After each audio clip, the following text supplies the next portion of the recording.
City corporation আদর্শ কর তফসিল 2015 অনুসারে সম্প্রতি ট্রেড লাইসেন্সের উপর অতিরিক্ত কর আরোপ করায় বিপাকে পড়েছেন খুলনার ব্যবসায়ীরা।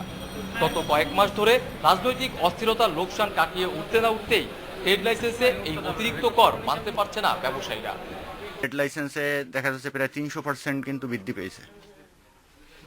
তা আমাদের আয়ের থেকে কিন্তু ব্যয়টা দিন দিন বাড়তেছে। আমাদের উপরে একটা বোঝা হয়ে গেছে এবং মনে হচ্ছে যেন এটা এটা ওই নীল চাষ প্রকল্পের মতো একটা প্রকল্প আমাদের উপরে শুরু করেছে। যেখানে 500 টাকা দিতাম সেখানে 1500 টাকা, তারপরে সাইন বেডের জন্য অতিরিক্ত ফি ধার্য করেছে।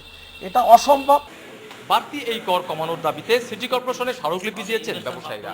দাবি আদায় না হলে কঠোর আন্দোলনের ঘোষণাও দিয়েছেন তারা।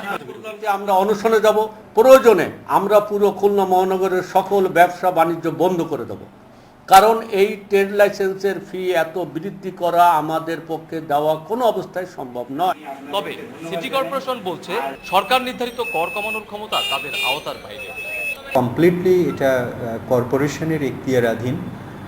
তবে আমি যতটুকু বুঝি যে এখানে যেহেতু গভর্নমেন্ট একটি সিলিং নির্ধারণ করে দিয়েছে, এটা কর্পোরেশন ইচ্ছে করলেও কমাতে পারবে কিনা এটি ব্যাখ্যার দাবি রাখে। ক্ষুদ্র ব্যবসার সাথে ট্রেড লাইসেন্সের উপর বাড়তি এই কর শিগগিরই তুলে দেওয়ার দাবি ব্যবসায়ীদের।